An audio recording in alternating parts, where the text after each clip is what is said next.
Hello, my friends. My name is Gerdes. It is Friday, May 24th, 2024. This is a daily brief. So we see that there are another 1,240 Russians off the battlefield. It's been consistently hot for the last few weeks. 13 tanks, 27 armored combat vehicles, 42 artillery pieces, 56 vehicles and fuel tanks, and then another aircraft. Now let's look at this 498 940 number because that's actually really interesting. 500,000 minus that number gives us 1060, and that is far less than the numbers that have been consistent over the last 2 or 3 weeks. And that means tomorrow they should hit 500,000 Russian casualties. Tomorrow. Now, I know these are estimates, but still, the enormity of that they're hitting 500,000 casualties it's mind-boggling. Okay. Now, where's the fighting? Along the Donetsk front, this is from Andrew Perpetua. From stats I see, roughly on average, every 12 minutes they launch an assault. Every 36 minutes they have an airstrike. Every 4 minutes there's a drone attack. That's pretty crazy. That's along the Donetsk front. Most of our attention is elsewhere, but here you see his calculations or his tabulations are showing about a 2-to-1 or so, maybe a little less than 2-to-1 Russian to Ukrainian loss. Now, yesterday we talked about a bookstore printing facility, not bookstore like retail, but where books are printed. This is the diary of a writer. His body was found in a massive grave in Izum in 2022. This diary was found by writer Victoria Amelina. She died after the shelling of Kramatorsk in 2023. The Kharkiv factory that printed this book was destroyed by Russian shelling today. Like, if that's not a metaphor alert for what the Russians have done in Ukraine, I can hardly explain what could be a better metaphor. Enemy gets bogged down in the street battles for Vovchansk, switches to active defense, and apparently there's some successes according to the Ukrainian military around Kharkiv. It's still very tough going. I would not make more of this than the headlines here, but okay. So how bad is it in Kharkiv? Kharkiv is coping with life under constant attack. It's bad. And it's getting worse. And the reason I think that there's such pressure right now for changing the policy to allow U.S. weapons to attack into Russia is because of the attack on Kharkiv. That they now understand the Russians can attack Ukraine, and Ukraine really doesn't have the tools to fire back, to push them back. Here, the invaders fire 13 missiles at Ukraine during the day, carry out 37 airstrikes using 47 bombs, according to the general staff.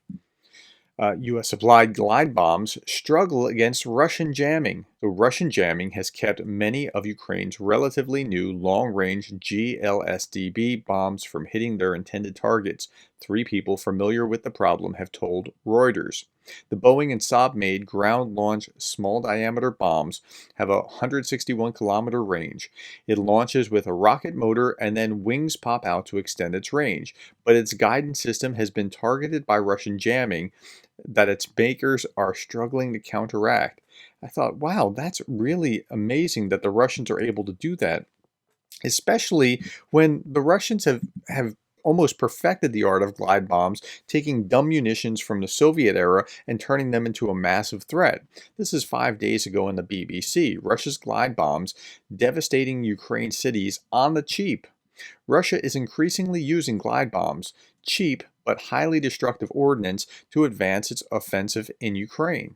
And this is what it looks like. And again, it's just like the kind of bomb that you would have to be over the target and then drop it and then fly away before you can get shot down is now turned into essentially a rocket.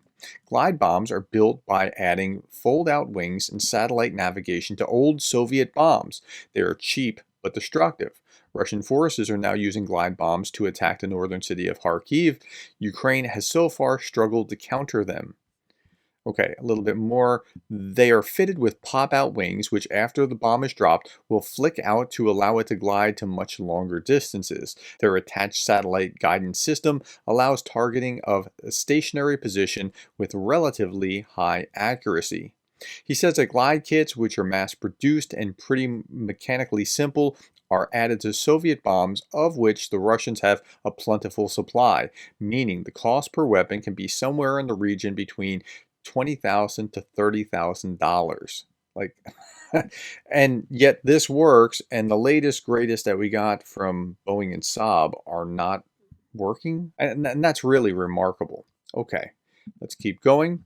So RT and Pravda aren't happy about Representative McCall. He wants to allow Ukraine to attack Russia and conveniently brought a novelty oversized map of targets with him, just in case Ukraine weren't sure where the U.S. wanted bombing next. Okay, as if the U.S. is calling it out. That's what they're trying to say.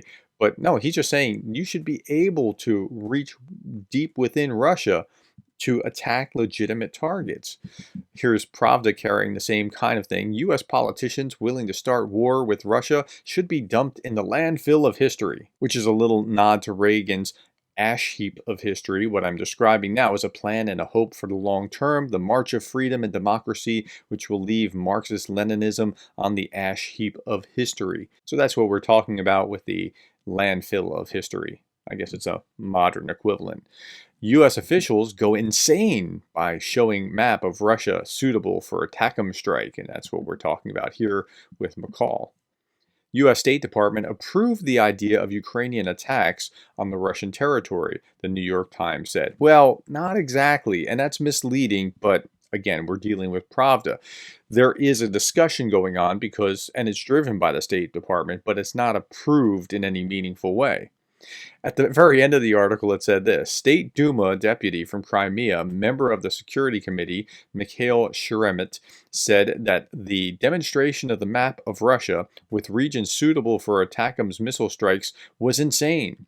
Moscow has a guaranteed ability to instantly destroy any aggressor, the MP said.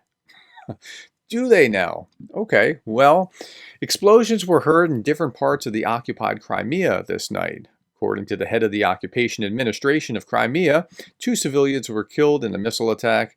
Also, according to him, in the area of Ashulta, hits were recorded on an empty facility for economic purposes. Really? Okay. Well, how about this? Russian over-the-horizon early detection radar station in the Krasnodar region of Russia was damaged as a result of a Ukrainian drone attack. Shouldn't they have seen that coming, like, over the horizon? The strike was carried out by attack drones on the morning of May 23, 2024. Or this: in an act of futility, Russia's best anti-aircraft units, S-400 Triumph, attempt to react to Ukraine's incoming ATACMS strikes before total destruction. And they were totally destroyed. He also commented, it's clear now that if Ukraine had been provided ATACMS when they initially asked for it, the Russian military would no longer have air defense units of any kind. That's probably fair. Darth Putin, the parody channel, said Russian S-400 and 300 batteries successfully intercepted and destroyed a number of HIMARS rockets. Well, I mean, it depends on your perspective, I guess. Turning to a few political items. In a move that prioritizes election campaign funding over diplomatic efforts, President Joe Biden is likely to skip Ukraine Peace Summit in Switzerland next month, choosing instead to attend a fundraiser in California alongside Hollywood stars. Again, this is from Euromaidan Press, but I don't know that that's entirely fair. Think about this. He's the president. He can go, but he also has a Secretary of State who is supposed to be doing all these things. I don't think that that's entirely a fair way of describing things. In a candid moment, Russian propaganda chief points out that this golden era in which the U.S. absolutely refuses to stand up for allies, Russia must invade as many countries as possible. Here, let's read what it says. We are seriously and persistently coming to you with our policy agenda. Either we will work together or we will see how long you will last. Everything we need to know about NATO has already become clear. We can fight against any NATO country, almost any. America won't intervene. If America doesn't intervene, then it will be simply a set of card games. Okay, so how about that? Russia bribes soldiers with land plundered from real owners in occupied Ukraine. So Russia's forcing Ukrainians to take Russian citizenship, or they could lose their homes, and then they give those homes to Russian soldiers. So it's one way of depopulating Ukrainians and starting to sow Russians into that territory. Well, assuming that those Russian soldiers survive. Okay, last story. Ukrainian soldiers in the Kharkiv area woke thinking a tank rolled in.